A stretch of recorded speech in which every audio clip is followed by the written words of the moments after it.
اللہ اللہ اللہ اللہ اللہ۔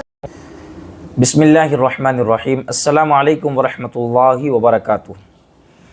بلغ العلا بکمالہ، کشف الدجا بجمالہ، حسنت جمیع خصالہ، صلوا علیہ وآلہ، صلی اللہ علی محمد صلی اللہ علیہ وسلم۔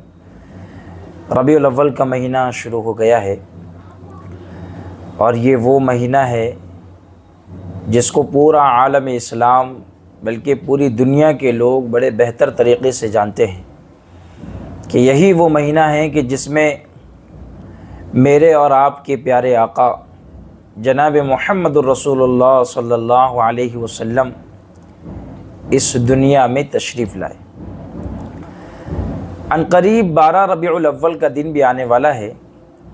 اس سے پہلے سوچا کہ شاید اس دن سے متعلق ایک بات جو عام طور پر لوگوں کے ذہن میں ہوتی ہے اس کو تھوڑا سا واضح کیا جائے۔ 12 ربیع الاول کے دن روزہ رکھنا، اس سے متعلق آج میں آپ کو کچھ باتیں بتانا چاہتا ہوں۔ پہلے ایک بات یہ سمجھ لیں، اللہ کے رسول صلی اللہ علیہ وسلم کے بارے میں احادیث میں یہ بات ملتی ہے کہ آپ صلی اللہ علیہ وسلم پیر اور جمعرات کو روزہ رکھتے تھے۔ ہر پیر کو آپ روزہ رکھتے۔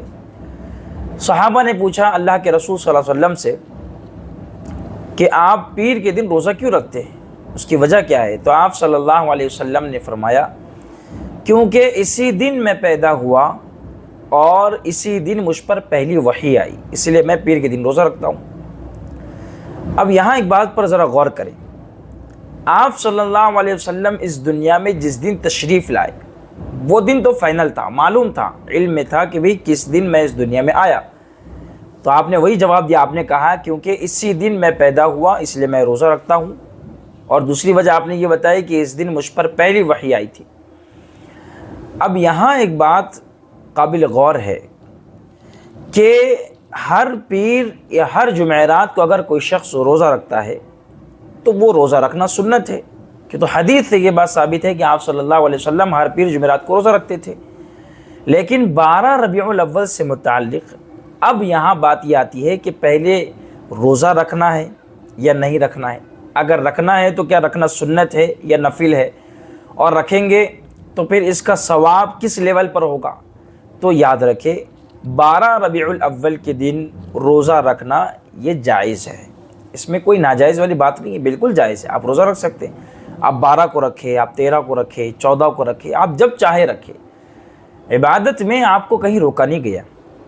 لیکن خیال یہ رکھنا ہے کہ جو عبادت ہم انجام دے رہے ہیں، جو بھی کام ہم کر رہے ہیں، مثلا روزہ رکھنا ہے یا نماز پڑھنا ہے یا ذکر کرنا ہے، جو بھی کام ہم کر رہے ہیں تو اس کام میں ہمیں اس چیز کا خیال رکھنا ہے کہ یہ کام ہم اس لیول پر کر رہے ہیں تو اسی لیول کا عقیدہ ہمارے ذہن میں ہو۔